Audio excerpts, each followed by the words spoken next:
oyagala omukolo gw'ogwenjawulo gubeere n'ebijjukize mu nnyumba yo kankwanjulire ba King Montage Photo Studio ffe bakafuluma okkuba ebifaananyi n'okukola vidiyo. Olina wedding, birthday party, kukyala, nika, baby shower, photoshoot oba music shoot na buli kimu kyonna ky'oyagala ffe tusobola okuwa ebijjukize ebirungi eri ebirooto byo. Ate nno mwana wattu kusintiiza omuntu wa bulijjo. Tusangibwa Nankulabe ku Bitaala ku Prime Tower Level 3 Room D04. Okumanya ebisingawo tukubire ku nnamba zino: noti 7 noti 2 emu noti 4 emu 25 oba noti 755 3 731 oba noti 777 noti 23 4 noti 5. King Montage Photo Studio ffe tusobola okuwa ebijjukize ebirungi. Ate nno mwana wattu kusintiiza omuntu wa bulijjo. Zade binyuma okufa. Ogusoso ofuluma kuvuzaala. Happy New Year bure. Oh, Happy New Year to darling. Oli oti eyo. Ndi bulungi. Semeza microphone. Obulamu. Obulamu bulungi ddala. I'm not complaining. Yeah, sure. Owaye tukulabyeko guno gwe gusoso ofuluma waweeru. Era ndi waweeru. Neyagala empewo enfuwako. Everything is okay, yeah? Kulika baby. Nange mwebale kunsabira. Yani bafani bange bambi mwebale kunsabira. Mukama mulungi. Biruma. Obwannakawere bukuyisiza butya. Bibuuza abalala. Obwannakawere. Tebunnantwala speed. Yes, nyumirwa. Nyumirwa. Okufuuka maama omundi ogusoose mbulamu obwo. Kiri kitya? Bannange binyuma. Kale waliwo webigiriramu awe ng'akaana kakaaba obwoka biki. N'owulira nga weetaawa n'osooka n'ogamba maama nkuwa eki naye n'omala n'ogamba no. It's okay. At the end of the day, yeah, yembera joino. Yeah, I think it is okay. I mean, era wanfuna abangamba omwana ayina okukola bwati ne ba doctor bangiri bangamba ntibera bwekiti. So I think I'm loving the motherhood enyuma nyumirwa. Omwana gezeza tomuyonsa. Muyonsa ate nnyo. Muyonsa ate nnyo. Abayimba abatya kye wayiseemu bubaka ki? Wali abatya? Okufuuka maama. Abazijjamu. N'okuzijjamu bazijjamu. Katonda nga tannakikusuulako naye Mukama abangi kutaddeko zaala omwana wo. Omwana anyuma. Omwana anyumidde bannange. Gwe tondaba nga nneeyagala. Abantu batandise n'okugamba nti kale kyeka n'omuziki kati oguvuddeko oze ku mwana. Kyenguveeko kingolaba nguddako buzzi. Mala okwesala ekikumba kinene ofulumyeko waweeru. Ate ogambe nti omuzino. Omukulembeze eggwanga n'atera otuta. Yatutadde. Wanzi. Pozi nga nawulidde bubi. Wafunyeyo buukiri yonna. Sisabuka. Of course ngenda kuyimba Valentine ludawa. Ogenda kuyimba misana sikiro. Whatever. Ojja tambula n'omwana. Ani abigambye bwe ate ekiro nyina olabira omwana. Gwe omwana omufaako ki? Kikulu waali mulamu. Anti kati saa zineno tulya eri obadde otambula omuntu ogwo nga tofaayo nti ne bwe nzikomawo ku 9 ne bwe nzikomawo ku 8 ndi ogwo. Naye kati saa zineno olina akubanja okuyonka. Ogenda kikwasaganya. Ekyo nja kikwasaganya nzekka. Ate mukifaako kimwe baddamu nera mu buzibu bwammwe. Mwagala ebyonoonese. Mumukyo mukindekere. Bwe munaawulaba nga iro na complaininga nti mama wange tanyonsa then. Grace nsaba otuzeeyo kemabega.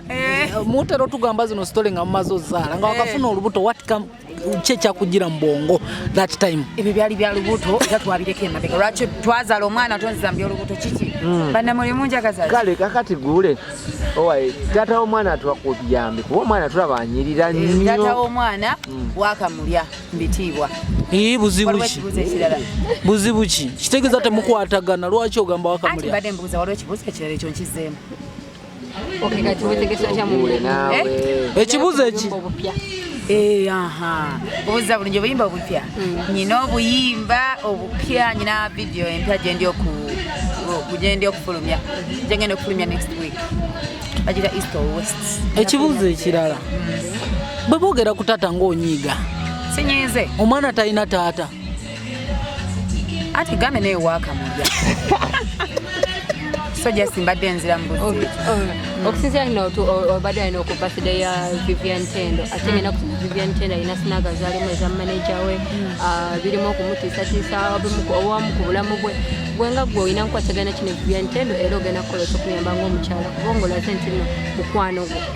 Vivian omukwano gwange ate nyina ensonga lwaki I choose to kugamba ye nga Vivi mukwano gwange mwagala nnyo naye ensonga zaabwe ne manager wenze nga Grace Kandi I think Solomon advisinga nga tuli babiri ne mbulira ekituufu ekyandibadde kikolebwa nga nze ku opinion yange naye engeri gye sibamanyi nnyo na biki byabaawukanyiza naye mba nyina kyemmanyi I don't think kiweerako kugamba okusalawo kwange kuyinza obutabeera kwa makulu nnyo mu mawulire so I think tebinkwatako kuva ku Vivi nga mukwano gwange mbeereddewo ali wange naye nga twaziwandimuwadde magezi agayinza omuyamba sa mukama manyi bagamba mu kutya mukama amagezi mwe gasooka era n'abazadde bo obutabasuula muguluka kugamba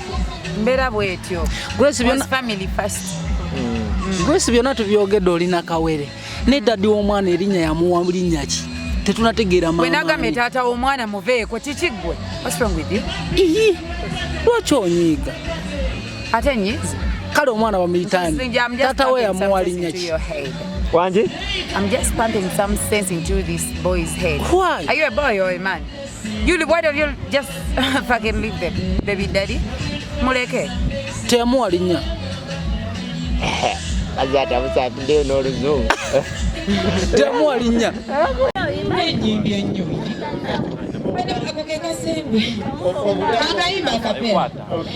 Viviani ne bw'omusiga tosiga tunulengezike gule sijja muta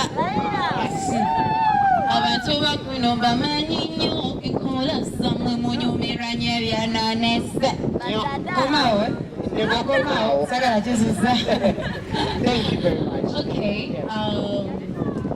bangambye tegere speak actually on a serious note nsongera ddala ebyantendo yansanga mu industry era namukwano gwange I didn't know she would become more than a friend but rather a sister lana wange ono ndiwe masaka yewe mitana etwakwatagana ne Kampala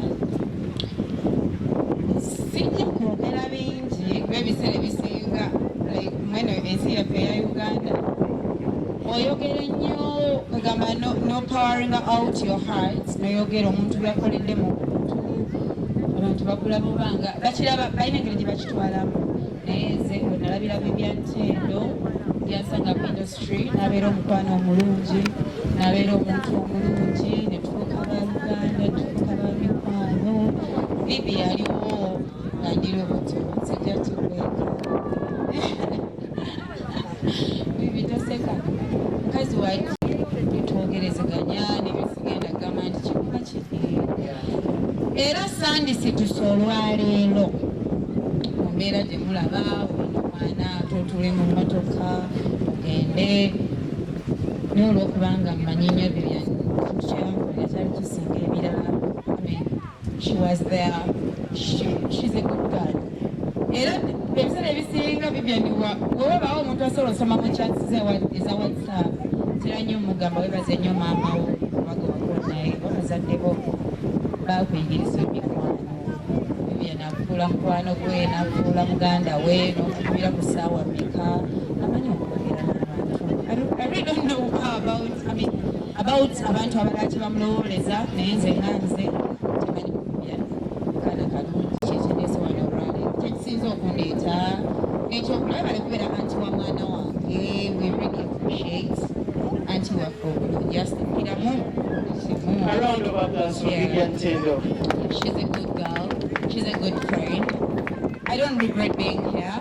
I don't regret kunyuma bwenti slaying nakawere nyumyekura munange nekirala maama waffe omulungi nsaba kukamirako okwebaze mami webale tuzaalira Viviantendo mu byonna byonna webale kumuzaala webale kumuyigiriza kusa ozi n'okuyigiriza Katonda mwana alina Katonda Yes, manager. Thank you very much. Let's have this gentleman's people to have a Ntende. Thank you. You're welcome.